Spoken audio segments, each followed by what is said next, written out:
noite, nobre caimita. É uma honra ter você em meus domínios. Eu sou Rodrigo Marajá e esse é o Alpha RPG.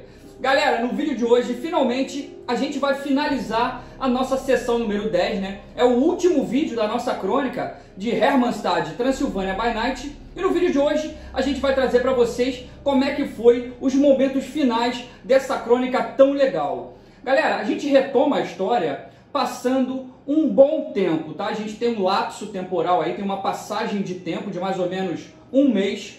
E a corte de Marusca, ela nunca mais ouviu falar de Marelli, de Barghest, de Ramírez, nenhum gárgula foi mais visto nos céus de Hermannstad. A paz realmente reinou nesse período em Hermannstad. Os templários e os inquisidores realmente voltaram para Balgrade. A fonte em homenagem a Arikel e o pórtico para presentear a Marusca ficaram prontos. Ambos estão como se fosse com um pano, um tipo de lona, tampando para o dia da grande inauguração. Durante esse período, galera, o Xerxes e o Vicenzo, eles investigaram o que havia acontecido com o Padre Bento e descobriram que ele foi profanado pelo velho diabólico chamado Hardin. O jovem padre teve seu braço arrancado por Hardin, foi transformado em um zumbi e na praça principal, lá mesmo, galera, onde a nova fonte vai ser inaugurada, né, o padre ateou fogo no próprio corpo. Porém, o Hardin, o Capadócio, nunca mais foi visto. O Vicenzo e a Irina, eles começaram a planejar uma forma, então, de danificar a tal fonte que seria inaugurada, uma vez que ambos são iconoclastas e veem a fonte como algo de cunho religioso. O Harold, galera, com a ajuda de Pietro, investigou quem vandalizou a igreja de Hermannstad, né, naquela fatídica noite, e descobriu realmente que quem havia destruído a imagem e derramado vinho no chão foi Irina Vlach, a senhora de Vicenzo Piromani. Galera, já o Isidro, ele tinha sido torturado, mas ainda estava vivo e foi liberto por Étrios, conforme Celestim havia prometido a Ramírez, né? O Ramírez, ele deixou bem claro para o Isidro, no momento de sua libertação, que ele lhe devia a vida. Galera, já o Jânio, ou os Chimbros, e a velha Biarga, nunca mais foram vistos também em Hermannstad. Eles sumiram, eles fugiram, tá? O cão, galera, aquele cão filhote de duas cabeças do Xerxes, nesse um mês, por incrível que pareça, ele cresceu bem mais do que um cão normal cresceria. Ele está sendo adestrado e tomando, sempre que possível, o sangue do La Sombra Xerxes, tá bom? E apesar de ainda não ser um cão adulto, né, ele está realmente bem forte e bem grande. E ele é muito, muito mais inteligente do que um cachorro normal, né? Então, o Xerxes, o La Sombra, colocou o nome dele de Mofos, carinhosamente chamado de Mofos. Então, galera, depois de passar esse mês, finalmente chegou a grande noite, a inauguração da fonte na praça principal de Hermannstad. O Montrach, ele está muito ansioso. Alguns convidados, digamos, especiais, já chegaram e foram recepcionados numa espécie de palanque. Um laude bem confortável foi construído próximo ali, bem ao lado da fonte, né, para que os nobres e as autoridades pudessem ficar mais reservados e não se misturassem à plebe, né? Como a fonte foi construída numa praça pública, um lugar bem amplo, bem aberto, é praticamente impossível impedir que as pessoas comuns passem por ali, né? Alguns curiosos sempre se aproximam, não tem como evitar. Ali, então, estão presentes naquele palanque, né, a Marusca e toda a sua corte. O Adelarde, o Vicenzo, o Xerxes, a Irina, o Yoshi, o próprio Montrach com a sua esposa Marina, o Zogael, o Nicolas, a Joaquina, realmente vários membros estão ali presentes. O clã toreador está feliz demais, né? Os membros estão maravilhados e percebe-se alguns aldeões estão muito ansiosos e empolgados. Existe uma enorme lona, um pano gigantesco cobrindo a fonte, o que aguça ainda mais a expectativa do público em ver, né, em descobrir o que há embaixo e ver exatamente o tão esperado monumento. A fonte, galera, ela é bem grande. ela não é um chafarizinho de praça, não. Ela é bem grande mesmo. E nessa noite especial de domingo, não tão longe dali, bem próximo da praça, na mesma hora da tão esperada cerimônia de inauguração da fonte, está acontecendo uma missa católica na igreja de Hermannstadt. Galera, desde a morte do querido Padre Bento, nenhuma missa havia sido celebrada em Hermannstadt.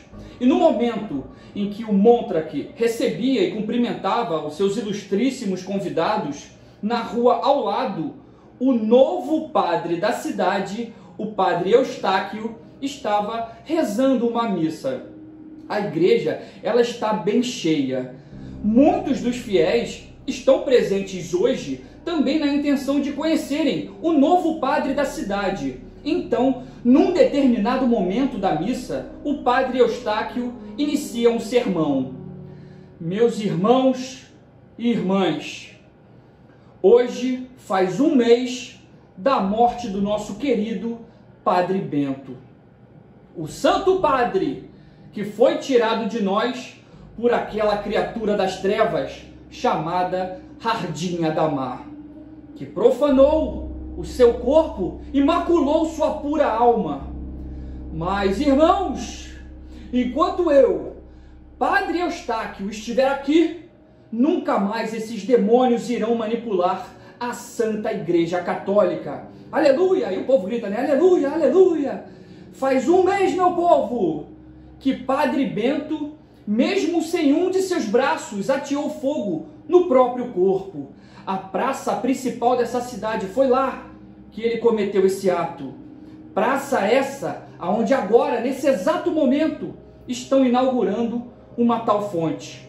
Então, nós faremos uma homenagem ao sempre tão celebrante Padre Bento. Faremos hoje uma procissão, uma romaria, até essa praça, demonstrando toda a nossa fé em Deus e a nossa força, e mostrando que nunca esqueceremos do tão querido e amado Padre Bento. Galera, aí o povo, né, a câmera mostra o povo, Padre Bento, nós te amamos, nós vamos sempre lutar por você. Então a câmera mostra o povo saindo da igreja, cantando louvores, orando, sendo liderados ali pelo Padre Eustáquio, que nesse momento dá um sorrisinho bem maléfico de canto de boca. Então a cena volta ao palanque da praça, né, onde estão as celebridades e os principais membros cainitas, e Vicenzo olhando ao redor. Ele vê, bem próximo dele, aquele menino que há um mês atrás deixou a carta na porta de Marusca e correu. Lembra, galera, aquela carta que foi deixada para o Xerxes, falando sobre o anel do arcebispo que está com o feiticeiro, etc. Então, aquele mesmo menino. Então, o Malcaviano, ele lê a mente, utilizando auspícios nível 4, né, roubar segredos. Ele lê, ele ouve os pensamentos do garoto. E o garoto está pensando, caramba, como eu vou achar esse homem aqui de cabelos vermelhos no meio de toda essa gente? Percebe-se que o garoto está ali perdido, né? E o Vicenzo, ele vê que realmente o garoto está olhando para um lado e para o outro, procurando alguém de cabelo vermelho chamado Vicenzo. Então, o oráculo, ele fala na mente do menino, venha, eu estou aqui. O garoto, então, ele acha Vicenzo, né? Ele o reconhece e vai até ele, entregando-lhe um bilhete. Nesse bilhete, galera, dizia o seguinte, busque pelo velho Hardim nas chamas.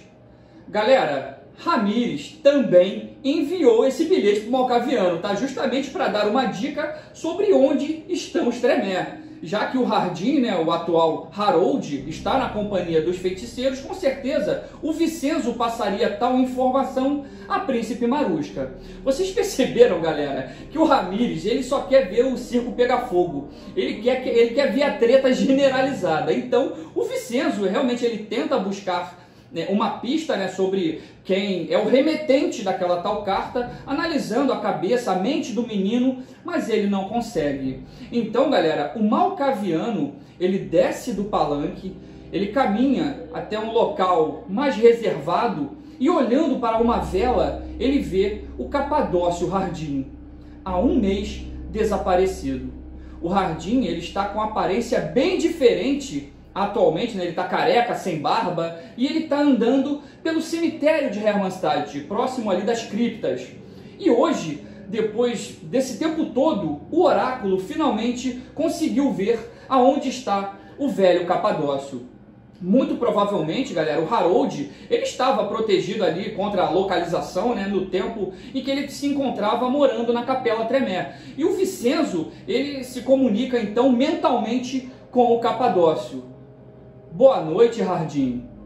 E o Harold responde: boa noite, oráculo. Acho que as notícias do que aconteceu já chegaram aos seus ouvidos e ao conhecimento da príncipe. Infelizmente, Hardin cometeu um crime extremamente grave. A besta tomou conta de Hardin, e após uma vergonha tão grande, Hardin não merece mais existir. Eu não posso mais carregar esse nome. Vincenzo, então, o Vincenzo percebe muita tristeza na mente, né, nas palavras do Capadócio. Ele percebe melancolia, arrependimento, e um certo pesar do que aconteceu com o Padre Bento. Então o oráculo diz: siga meu conselho, Capadócio, não se aproxime da fonte. E aí o Vincenzo, ele sai da mente do Harold. Eu falo: oráculo, acho que as notícias do que aconteceram já devem ter chegado a você, e já devem ter chegado a Marushka, e já devem ter chegado aos outros. Infelizmente, Hardin cometeu um crime extremamente grave. A besta tomou conta de mim. E assim, eu quero botar muita tristeza no meu pensamento. Legal, tu tá descrevendo pro Vincenzo, né? Que sim. Se arrepende até, né? É uma pena que aquilo aconteceu. Sim, e uma vergonha dessa, o nome de Hardin não posso mais carregar. E tá bem triste, cara, tá bem triste. Então, siga um conselho de um oráculo. Não se aproxime da fonte. Enquanto isso, galera, o Montrak, ele continua ali super empolgado com a inauguração da fonte, né, em homenagem a Arikel, e o objetivo foi alcançado, e ele está numa espécie de êxtase misturado com satisfação e até mesmo um certo nervosismo. O Montrak, ele olha ao redor, né, ele vê os seus aliados, ele vê a sua esposa, a sua companheira Marina Abramovich, tão linda, se relacionando tão bem com a Joaquina, né? Elas se tornaram tão próximas, estão se tornando grandes amigas. Então todos estão bem felizes naquele momento, né? Quando de repente, galera, o Montrak, ele avista um mendigo lá embaixo, junto dos populares. O Montrak, ele está no alto, né? Ele está no palanque, olhando lá para baixo, olhando o povo, e ele percebe esse mendigo lembra muito alguém. Ele está olhando para o mendigo falando: cara, eu conheço esse cara de algum lugar. Então ele olha bem para aquele morador de rua, né? Ele olha que certamente é alguém com problemas mentais, algum retardado, um pouco, percebe-se que ele é abobalhado, né? Andando assim a esmo, mas algo nele chama muita atenção de Montrak. O toreador, ele foca então no mendigo, né, sujo, com aquelas roupas esfarrapadas, o que deveria ser algo que causasse repulsa no toreador. Mas não, o Montrak, ele está atraído. E quando ele fixa a sua visão no rosto daquele pedinte, ele percebe que aquele homem, galera, é Sir Albert, o seu lacaio. Isso mesmo, galera, é um baque muito grande, pois hoje é um dia muito especial, muito feliz. Mas o Montrak, ele vê o seu amigo, o seu lacaio desaparecido naquele estado deplorável. Sir Albert não era um lacaio qualquer, ele era amigo. Aquela visão de Montrak o deixa completamente entristecido. O Montrak, então, ele vai até o Nicholas, ele chama o Nicholas e diz: ali, pergunta, ali, Nicholas, você está vendo? Aquele não é Sir Albert? E na hora em que ele está apontando, né, lá para a multidão, né, para mostrar aonde estaria o Sir Albert, ele vê uma multidão em romaria se aproximando. Galera, é a procissão dos fiéis da igreja de Hermannstadt. E o padre Eustáquio, eles estão chegando na praça nesse exato momento, cantando, orando, e Sir Albert acaba desaparecendo no meio daquela aglomeração.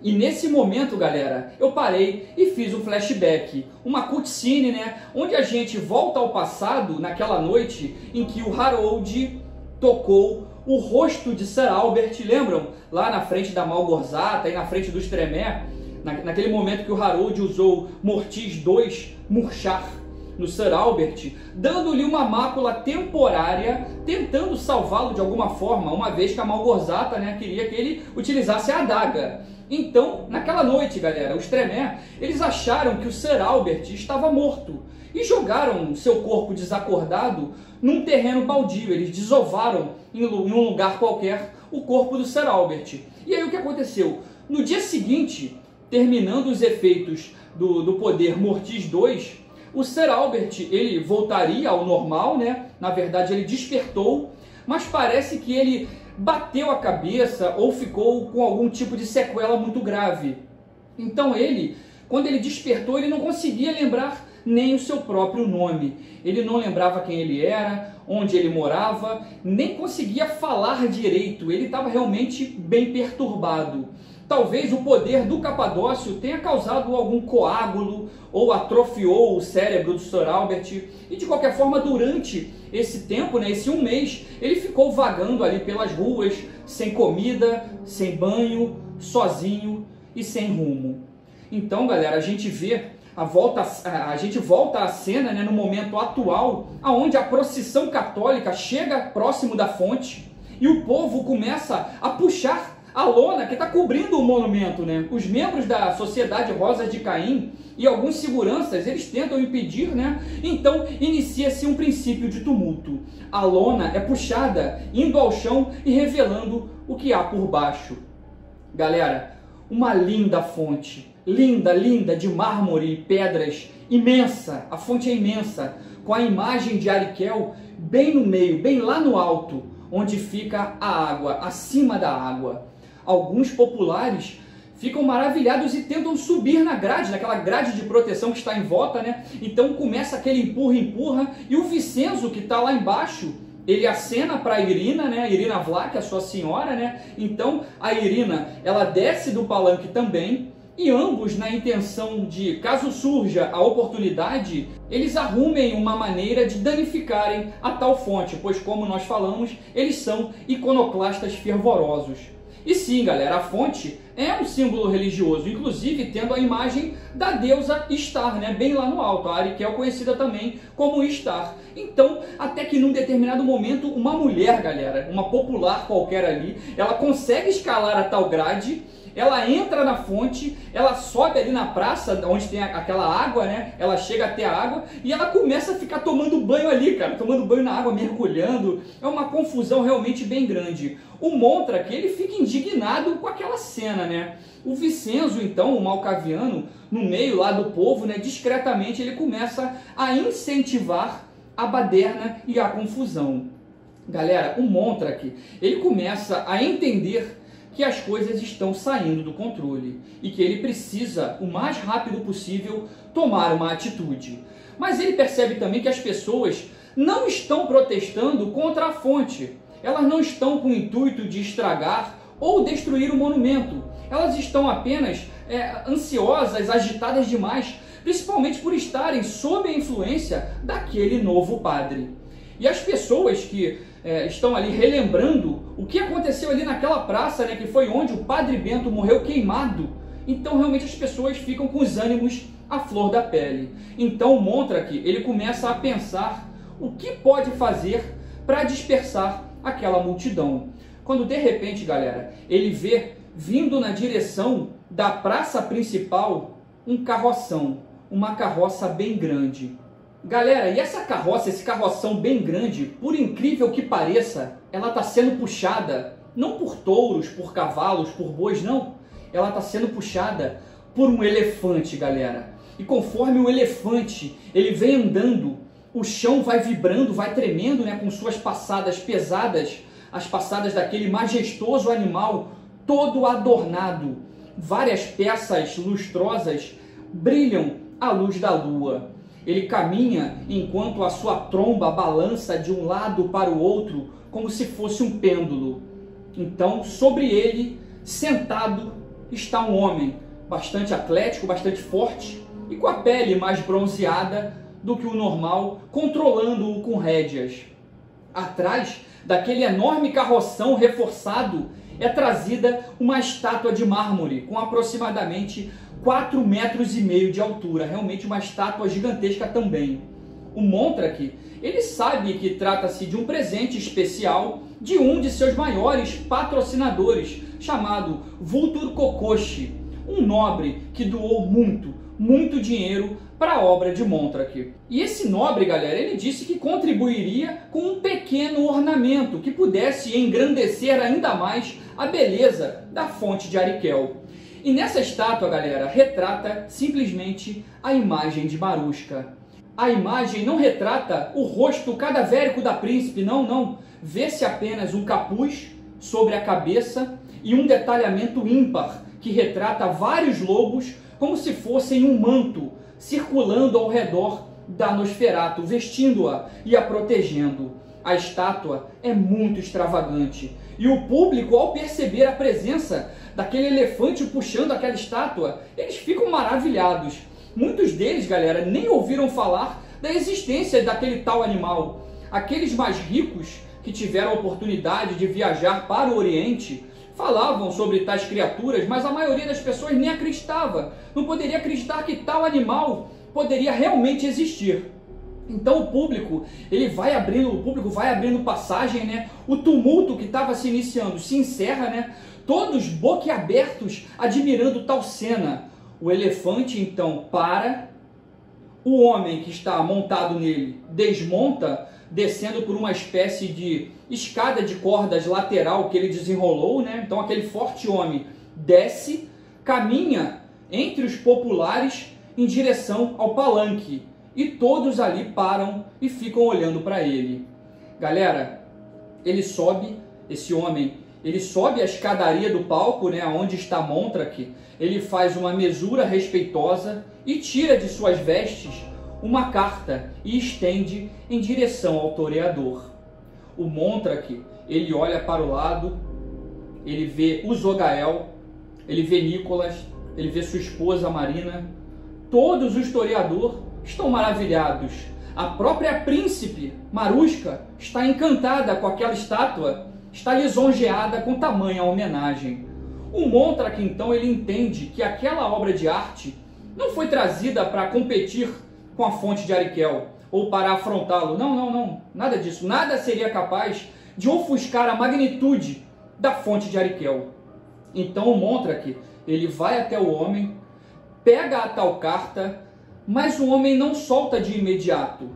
E mesmo na presença de todos, nesse momento em que o Montrak e o homem estão segurando ali o papel, né, aquela situação estranha, o homem então saca uma adaga e apunhala Montrak bem na barriga.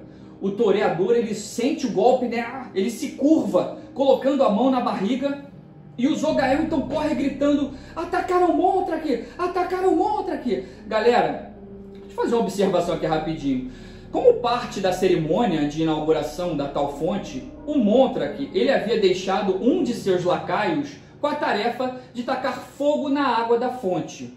Assim, na verdade, eles colocariam um pouco de óleo na água ali da fonte, né? E ao sinal de Montrak, esse óleo ficaria em chamas, né? Seria iluminado, né, temporariamente ali, iluminando a fonte, a imagem de Arikel. Esse, na verdade, era um planejamento para um verdadeiro espetáculo, né? Então, quando o Montrak, ele dá um grito de dor por ter tomado essa punhalada bem na barriga, esse tal lacaio, né, que está incumbido de tacar o fogo na água, né, no óleo que está na água, ele, como está a uma certa distância, né, do palanque, ele entende que esse é o momento, esse é o sinal de iluminar a grande fonte. Então, ele pega uma tocha, né, e taca a tocha naquele óleo que está contido na água. Porém, galera, tinha uma mulher ali tomando banho. Então, galera, simplesmente a mulher começa a pegar fogo, a mulher fica em chamas, desesperada, gritando. Nesse momento já tinha começado, né, uma gritaria, uma correria, porque apunhalaram o Montrak, né? Então, cara, uma correria generalizada, os populares, um verdadeiro pandemônio. A fonte em chamas, a mulher sendo queimada viva, o Montrak ferido, os seus aliados tentando acudi-lo. E durante toda essa confusão, galera, a imagem do elefante, o elefante, a imagem dele começa a se distorcer. Galera, onde todos estavam vendo um elefante, a realidade mostra que aquele animal era, na verdade, o Barghest. O Barghest, galera, que estava disfarçado pelo poder de quimerismo de Ramírez. Ele começa a se transformar na sua verdadeira forma. E aquela estátua de 4,5 metros que representava Marushka, ela também começa a revelar a sua verdadeira forma. A estátua que estava sendo puxada pelo aquele carroção, né, onde na verdade era o Barghest que puxava aquele carroção, na realidade aquela estátua é um Vozd Tzimice, galera, de 4,5 metros. Galera, o Vozd é uma criação dos Tzimice, sendo uma fusão de vários seres vivos num só. Os Tzimices, eles usam geralmente cerca de 12 de carniçais lobotomizados, unidos por meio da feitiçaria coldúnica e da vicissitude, resultando em uma arma biológica ambulante e fortíssima, um monstro horrendo de 4,5 metros de altura. Então, galera, esse Vozd, ele desce do carroção, né? O Barghest, ele se solta, todos ouvem, nesse momento todos ouvem um grito: é agora! É agora! Ataquem! Matem Marushka! E aí todos veem, galera, uma mulher ruiva num cavalo de batalha vindo cavalgando, correndo. Quando Marushka, que está lá no alto do palanque, né? Quando a Marushka identifica que a tal mulher ruiva é a Tzimice Marelli, galera, a príncipe começa a descer do palanque, ela convoca os seus aliados, né, que estão ali presentes, o Adelard, o Xerxes, o Yoshi, o Vicenzo, o Irina, todo mundo que está ali, ela, vamos, vamos! E eles descem do palanque, né? As pessoas que estão ali começam a descer junto com a príncipe e eles partem para cima de Marelli e de seus aliados. Galera, nesse momento, uma batalha campal se inicia na praça de Hermannstadt. Todos descem para o combate, menos o historiador, que optam por irem embora, levando o Montrak que está ferido. O Zogael, o Nicolas, a Joaquina, a Marina. Então o Montrak também, né, eles optam por ir embora, até porque o objetivo da Sociedade Rosas de Caim estava cumprido. A fonte em homenagem a Arikel havia sido construída. Já dentro da carruagem, galera, na hora que eles estão indo embora, recuperado um pouco da punhalada que acabara de sofrer, o Montrak, ele está indo para casa, né? Então ele começa a ler a tal carta que aquele homem havia lhe entregue. E na carta, galera, dizia o seguinte: a Montrak Damascenos, agora deve estar se perguntando o porquê sangras por minhas mãos, meu senhor. Eu lhe digo, pois essa é minha natureza, seu eterno amigo, Mr. Bigfoot. Galera, revelando dessa forma que o tal homem que apunhalou Montrak, na verdade, era o seu antigo lacaio, o Bigfoot. Então, nesse momento, a gente faz uma cutscene, faz um flashback para explicar o que realmente aconteceu com o Bigfoot. Então vamos lá, galera. A câmera, ela mostra aquele momento, semanas atrás, quando o Mr. Bigfoot estava ferido, quase morto, deitado no refúgio de Montrak. Ele havia sido ferido, né, gravemente pelo bufão, né, pelas costas, e o seu senhor o deixou sozinho. Montrak partiu com o Zogael para a casa de Marushka, enquanto Nicolas e Joaquina, eles foram para a vila em busca de um médico. Então o Bigfoot, nesse momento, ele ficou sozinho ali, moribundo, realmente quase morrendo. E quando mais ninguém esperava, quando mais ninguém estava na casa, Franz Peter, galera, Franz Peter, que nesse momento já havia sido transformado por Marelli em um Tzimice, ele surge na porta e ele entra na casa.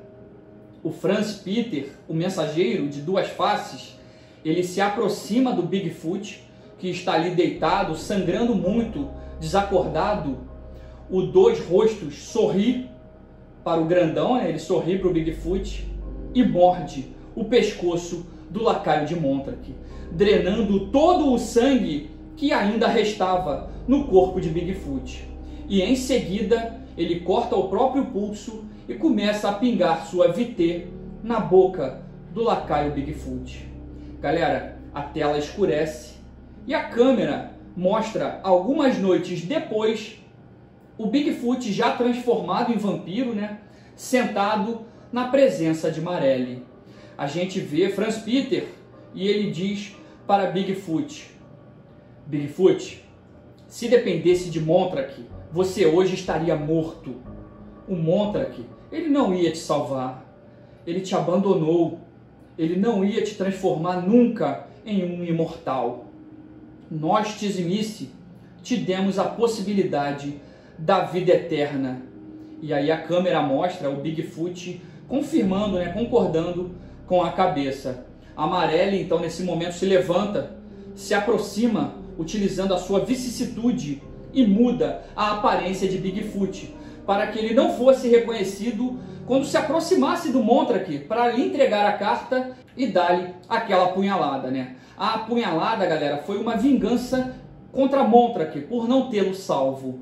Lembrando, galera, que todo esse plano, esse ataque surpresa com o uso de quimeirismo, né, na forma do elefante e da estátua, disfarçando o Barghest e o Vosd, tudo isso, galera, todo esse plano foi tudo arquitetado pelo Ramírez Solano, galera, o Ravno, isso mesmo. Inclusive as cartas para o Vicenzo e para o Xerxes também foram escritas por Ramírez Solano. Aí então, galera, a gente volta para o tempo atual, no momento em que a guerra está se iniciando.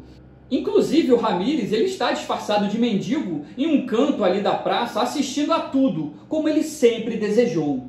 O Montrak, indo embora, né, com o historiador, ele olha pela janela, né, da carruagem e ele vê Sir Albert perdido, totalmente perdido, abobalhado, parado, no meio daquela praça, aonde irá acontecer o confronto entre Maruska e Marelli.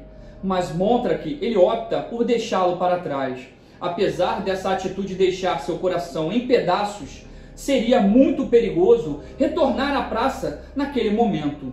Então, o Vicenzo, galera, ele se afasta da grade, né, se protegendo, e a sua senhora Irina, ela parte para a batalha. Ela esquece de quebrar a tal fonte, né, de danificar aquele monumento, e ela parte para a batalha para ajudar Maruska. O Harold, galera, o Capadócio, ele ficou de longe, tá, observando e aguardando o tal sinal que Ramírez daria para os Tremé atacarem. Já o Xerxes, o La Sombra, ele foi para a batalha também, né, junto com a Maruska, inclusive já invocando tentáculos, né, braços de Arimã, tenebrosidade nível 3. Maruska e Marelli, elas entram num combate, assim como os lobos da Príncipe também entram em confronto com os cães de duas cabeças da Tzimice. Então a batalha se inicia. E como aconteceria ali uma batalha campal, eu como narrador, galera, optei por sortear nos dados quais seriam os confrontos.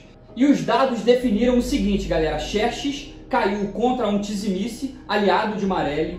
A Irina, ela também caiu contra um outro Tzimice. O Adelard, o Senescal, ele caiu, galera, contra o Barghest, isso mesmo, o Senescal contra o Barghest.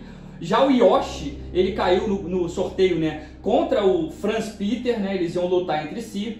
O For, ele caiu contra o Mr. Bigfoot. Galera, fazer uma observação aqui, esse For, na verdade, ele é um Nosferatu, tá, que ele apareceu na crônica de Bistritz, e ele é um Nosferatu muito forte, muito maneiro. E naquele momento que ele estava visitando a sua aliada, a Maruska, foi o momento que se desenrolou a tal briga. E ele foi pro confronto também, né? É muito maneiro, galera, assim, ver a reação dos jogadores ao terem contato novamente com esses personagens bem marcantes das crônicas anteriores. Realmente a presença do For foi bem legal, foi bem marcante. Então, galera, o Vosd, ele ficou ali tentando pegar alguém que desse mole, né, grandão ali, tentando catar alguém. E os dados decidiram que sobre os confrontos, os dados decidiram o seguinte: o Xerxes, usando braços de Arimã e também o seu machado, ele conseguiu vencer e esquartejar o Tzimice inimigo.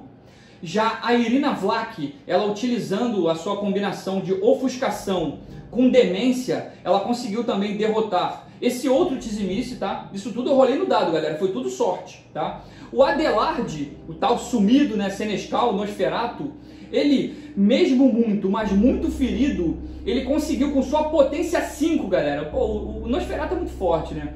Potência 5 pro Adelard, e ele conseguiu matar o Barghest, isso mesmo. Ele ficou todo ferrado, né, todo mordido, cheio de dano agravado, mas ele conseguiu matar o Barghest. Foi bem legal realmente essa cena. Então a luta, né, foi muito sangrenta, né, foi muito equilibrada, mas o Senescal venceu. Já o Yoshi, ele foi agarrado, ele foi seguro por Franz Peter, né, o mensageiro, e o mensageiro, utilizando vicissitude, ele conseguiu acabar e vencer o Nosferatu, matando dessa forma o Yoshi. Galera, já o Bigfoot, mesmo sendo bem forte, ele não conseguiu resistir aos poderes do Thor, que era um ancião Nosferatu também, poderosíssimo. Então, o Bigfoot, ele na verdade ele nem sabia ainda utilizar os seus poderes, né? Pois ele era um vampiro recém-criado, e o Thor realmente não deu nenhuma chance àquela criança da noite. O Bigfoot, galera, finalmente encontrou a sua morte final. Ah, ele aí. Porra, o Thor, mano. O Thor, ele vai lutar com o Bigfoot. Olha. Isso, Traíra. O Thor tem mais um, tá? Do que o Bigfoot. É isso Vou aí. botar mais dois, não. Vou botar mais um. Rola aí pra mim alguém o Bigfoot. Posso rolar ele? Não, deixa o Tom Não, jogar. eu não, eu Vai lá, vou vai lá. Bigfoot. Fala, Tom, e Vou outro. rolar aqui. Saiu um. Não, botou um só, caralho. Safado, cara. Saiu um. O que eu rolo aqui? Um D10? Exclamação, roll, um Espaço. D10. O espaço. 3. 3. Caralho, já. Ah, amassou. Amassou, Nossa. cara. Amassou. Amassou. Porra. Um viado, esfaqueou. Então, galera, todos esses confrontos, apenas um aliado, de todos os confrontos, apenas um aliado de Marelli venceu, que foi o Franz Peter. O resto, todos os outros aliados, né, de Maruska, estavam muito bem no combate e estavam vencendo. O Xerxes, a Irina, o Adelard, o Thor, todos venceram. Então, quanto ao confronto principal, que se deu ali entre Maruska e Marelli, os dados também definiram o seguinte, tá? Tudo foi no dado, tá, galera? Eu não decidi nada, tudo foi à sorte. A Maruska, num determinado momento ali da luta, ela assumiu a forma de um lobo, utilizando metamorfose nível 4, e isso concedeu a Maruska uma enorme vantagem. Agora a príncipe, ela tinha mais força, mais resistência e mais velocidade, e ainda completou essas características com o poder de seu sangue, inflando, bombando os seus atributos físicos. Dessa forma, a Nosferatu Maruska, ela conseguiu fechar as mandíbulas sobre a garganta de Marelli e com muito ódio, ela começou a dilacerar a sua inimiga, apenas para ver a ruiva escultora de lobos explodindo em uma chuva de sangue negro totalmente à sua volta. Os olhos da Tzimice se arregalaram quando a sua fúria deu lugar à surpresa, depois dando lugar ao pânico crescente e finalmente ao horror ao ver que estava morrendo. A pele de Marelli então assumiu um tom carmesim e aqueles que assistiam fascinados a tamanha violência a viram proferir desesperadamente as seguintes palavras: "Me ajudem!" Isso quando ela explodiu em uma chuva de sangue escuro. Alguns dos que estavam ali lutando, ali perto, né, foram respingados pela vitê da Tzimice, escultora de lobos, enquanto observavam com pavor e extrema admiração a força de Maruska. Galera, nesse momento que Maruska e seus aliados estavam levando muita vantagem, né? Marelli estava morta. Foi esse momento que Ramírez deu sinal para que os Tremere atacassem.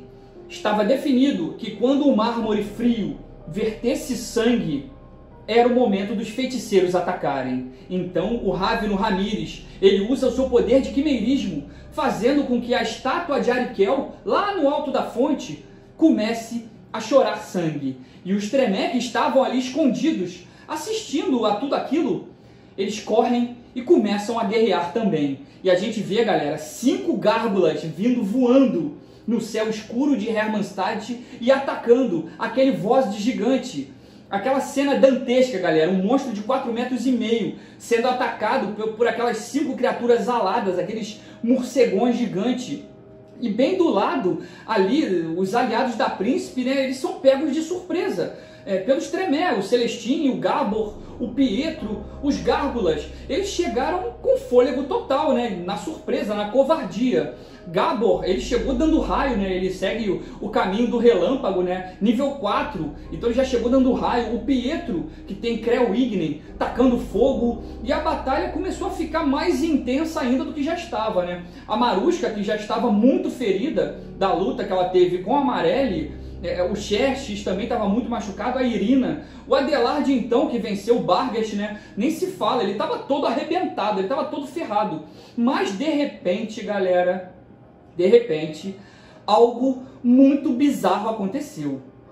Outros Tremé surgiram para a luta, surgiram ali na batalha. E esses outros Tremé começaram a lutar entre si. Eles começaram a lutar contra os Tremé de Celestine. Malgorzata e seus asseclas, eles começaram a atacar a facção do Celestine, né? Iniciando ali um confronto entre a casa Goratrix contra a casa de Étrios. E é impressionante, mas mesmo todos sendo Tremé, o ódio entre eles é muito, muito grande. E assim recomeça a pancadaria generalizada. Gárgulas, Vozde, alguns lobos, alguns cães de 2 cabeças que ainda estavam vivos, Tremé contra Tremé e vários corpos estendidos no chão, né? Vários cadáveres. Aí, galera, nesse momento eu parei e fiz uma cutscene, outra cutscene, galera. Tivemos várias para poder explicar realmente tudo o que aconteceu na história. A imagem, ela mostra Zélios, o Nosferatu, o arquiteto, numa sala, sentado à mesa, olhando atento ao que parece ser um projeto, um papel, como se fosse uma planta de um castelo a ser construído. E a câmera, galera, ela se afasta dos Hélios, né? E mostra que sentado na frente dos Hélios está ninguém mais, ninguém menos que Goratrix. Isso mesmo, galera. Goratrix, também conhecido como o Traidor, que é o mais ambicioso, talentoso e imprudente dos discípulos de Tremé. A maioria dos feiticeiros acham que Goratrix está na França nesse momento, mas não. Esse encontro está acontecendo em algum lugar na Transilvânia. Goratrix então diz: temos um acordo, Zélios. Minha cria Malgorzata ajudará a sua cria Marushka a se manter no poder. E você construirá essa fortaleza, esse projeto para mim. A Malgorzata não permitirá que Celestine vença a Marushka. Então, Étrios nunca tomará Hermannstadt. E os Hélios, né, a câmera mostra os Hélios bem sério. Ele olha para o Goratrix e aceita o acordo. Então, galera, a cena volta, a gente pausa a cutscene e volta para o campo de batalha, onde vemos o Harold, que não atacou, tá? Importante lembrar, galera, que o Harold, ele não chegou a beber do cálice Tremé pela 3ª vez. Então é questão de tempo para esse afeto que ele tem aos feiticeiros ir diminuindo. Ele decidiu permanecer ali escondido e sorrateiramente ele decidiu, galera, em vez de lutar, o Harold, ele quis ir até o Barghest, que estava morto, caído ali no chão. O Capadócio, ele arranca o seu próprio braço, ele enfia o cotoco dentro da mandíbula do cão infernal, despejando bastante sangue lá dentro. E assim, o Harold, ele usa Mortis nível 6, Vigor Mortis. E ele reanima, galera. Ele reanima o Barghest, trazendo de volta aquele monstro na forma de um zumbi morto-vivo. Eu vou fazer o seguinte, eu vou entrar nesse meio, nessa confusão aí generalizada, só que eu vou até o Barghest. E eu corto meu braço. Quem vai dar ressurrect no Barghest? E eu uso morte no Barghest. Massa. Tu quer fazer o que? Vai transformar ele que é num... Um zumbi, é meu. Vai ressuscitar. Caralho! Mas tipo assim, eu enfio o braço dentro da mandíbula dele pra sair bastante sangue. Tá, senhor, olha só. Você foi até a batalha. Eu vou rolar aqui que é para o ímpar, pra ver se alguém vai te atacar no meio. Tu tá andando pro meio da porradaria, velho. Alguém pode te atacar. Quer para o ímpar? Bota par. Quer par? Então tá, eu vou rolar o dado aqui. Se for par, você tá sã e salvo, tá? Tá sã e salvo. Se for par, você tá salvo. Tirou 10. 10, eu cheguei ninja. O Harold, galera, ele foge dali com seu novo aliado, né, o Barghest zumbi, em direção ao cemitério de Hermannstadt, local onde o Capadócio começou ali a reconstruir o seu refúgio, né, reunindo alguns pertences, informações, material de estudo, livros e etc. E assim, galera, a gente encerra a participação do Harold, o antigo Hardin, o Hardin Adamar, né, nessa crônica de Hermannstadt. Galera, enquanto isso, o Vicenzo, o Malkaviano, ele decide subir na grade, galera. Aquela grade que protege a fonte, né? Ele decide subir a grade. Ele então transpassa tal proteção. Ele escala o mármore e ele chega até o topo, onde está a imagem de Arikel. Lá, ele com muito ódio, né, galera, ele começa a tentar danificar o monumento. É claro que as chamas já se apagaram, né? Aquela mulher que estava sendo queimada ali já fritou, a chama se apagou e aí o Vicenzo pôde ir até a imagem de Arikel. Percebe-se, galera, que a iconoclastia para Vicenzo é algo muito, muito forte. Quase que um vício, onde ele não consegue se conter. Então ele começa a socar, a chutar a imagem de Arikel. É uma cena realmente muito bizarra. E ele sacou a sua espada, começa a bater nas partes mais frágeis do monumento. Então ele consegue quebrar o nariz da estátua, galera, causando também ali vários arranhões no mármore, né? Mas ele consegue quebrar a ponta do nariz da estátua de Arikel. Então olha só, ô Vicenzo, você subiu na grade, tá igual um louco, igual um macaco louco pendurado naquela porra, tentando quebrar os pequenos detalhes da estátua, né? Um nariz, uma orelha, alguma porra assim. Arranhando com a espada, de sacanagem, assim, tá?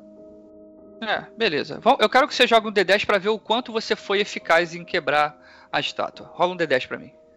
Tô considerando que você bufou força, tá? Tô considerando isso tudo. Sim. É o momento do 10, hein? Vamos ver. Ou do 1, né? Não, do 10 você foi bem pra caralho quebrando. Consegui um 10 aí. O Cristo torcendo, cara, pra estragar Eu o tô bagulho. torcendo mesmo, pô. Eu quero. O cara tá tentando fazer isso desde o começo do jogo, pô. Tadinho. É agora é a tua hora, Foca. Vamos ver. Tirar 2, ó. 3. Três. Desculpa. Porra, de boca. Machucou boca a mão. Velho, eu vou considerar que você fez pequenos arranhões. E vou considerar que você arrancou. Qual que você prefere, a orelha ou o nariz? Nariz, porque ela é bonita, né? Então vou arrancar o nariz. Beleza, então você arrancou o nariz e arranhou ela pra caralho. Foi isso que o Vicenzo conseguiu fazer na estátua. É uma pena, se tu tirar 10 ali, eu ia deixar tu quebrar bastante coisa. Mas 3 foi bem pouquinho. Então, o oráculo malkaviano Vicenzo Piromani, nesse momento ele ouve uma voz dentro da sua cabeça. Damascus diz para ele: meu senhor, tenho informações importantíssimas. O Vicenzo sabe que para se comunicar com Damascus, ele precisa ir até uma chama. Então, o malkaviano ele desce dali da fonte, né, com o nariz da imagem de Arikel na mão, e ele procura uma tocha, uma vela, mas ele não encontra ali perto. A porrada está comendo, né, a luta está acontecendo, ele está procurando uma chama e ele não encontra. Então, ele, olhando um pouco mais para frente, entre algumas árvores, ele vê a escuridão, o breu. E lá, galera, nessa escuridão, o Vicenzo, ele vê Vazik, isso mesmo, galera. Aquela entidade bizarra da boca roxa diz: mestre, o senhor estava achando que era Damascus falando na sua mente? Não, não era Damascus, era eu. Agora somos duas entidades povoando seus pensamentos. O Senhor agora tem a entidade do fogo, Damascus, e agora tem a mim, Vazik, a entidade da escuridão. E assim, galera, a gente encerra a participação do Vincenzo Piromani, ele super feliz, né, que agora ele vai ter duas entidades para se comunicar.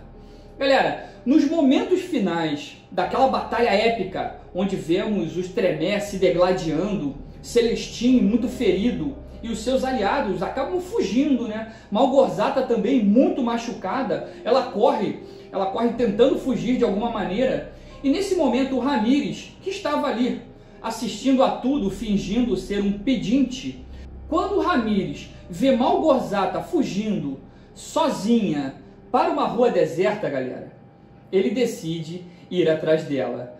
O Ravno, ele então usa cruel realidade, quimerismo nível 6, fazendo com que as pernas da Tremé fiquem petrificadas e ela não possa fugir. E essa petrificação, ela avança até a cintura de Malgorzata, até que toma todo o seu corpo. Até que Malgorzata fica ali completamente paralisada, tomada por aquela ilusão.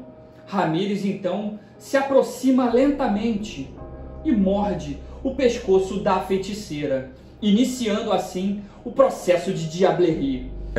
Ela tá correndo, aí ela começa a sentir as pernas dela enrijecendo, ela olha pra baixo, ela tá vendo pedra, ela cai de joelhos, ela vai vendo que o negócio vai subindo, ela vai, tipo, tendo dificuldade pra se mexer e ela fica petrificada. Tipo, Petrificada, caralho, maneiro. Ele pensou realmente em dar ela de presente ao Celestine. Só que aquela batalha toda deixou ele um pouco com fome, né? Ele foi observando tudo aquilo. E aí vê aquela vampira poderosa, caída, também desprotegida, ele olha pra um lado, ele olha pro outro, fala, o que os olhos não veem, o coração não sente, aí morde. Caralho, velho, você morde. Ele vai diablerizar Malgorzata mesmo.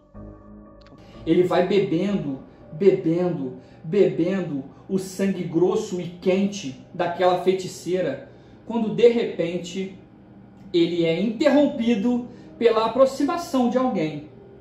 Ramírez, ele escuta passos vindo na sua direção.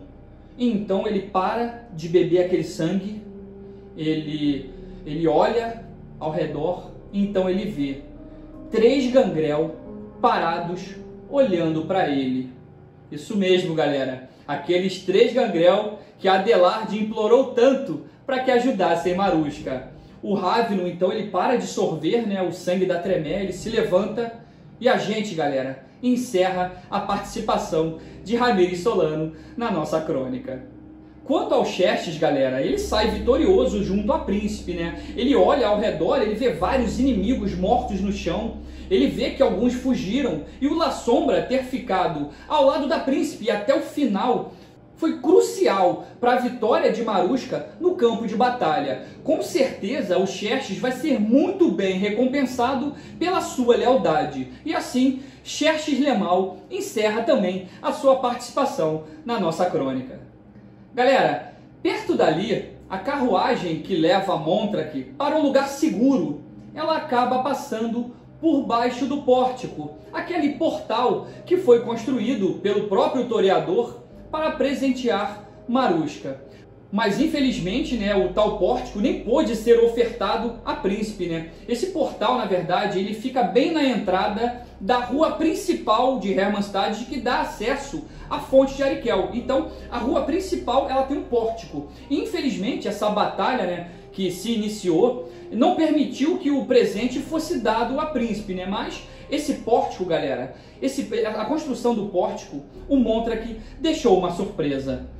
Nele, o Uzogael implantou uma emoção, utilizando presença nível 6, balanço ausente. Esse poder, ele cria uma emoção, um sentimento de medo a todos que olharem para aquela obra de arte. E assim, galera, mostrando Montrak passando por baixo do pórtico e olhando para cima, e todos ao redor dele sentindo medo, é assim que a gente encerra a participação do toreador Montrach Damascenos. E a cena final, galera, da nossa crônica não podia ser nada mais nada menos do que uma cutscene também. A câmera nos mostra, galera, a capela de Seores, aquele sombrio castelo cercado pela névoa. E no seu interior, no interior da capela de Seores, a gente vê aquela majestosa biblioteca repleta de pergaminhos e tomos. Nessa mesma biblioteca, há um mês atrás, por onde Ramírez e Lohan passaram.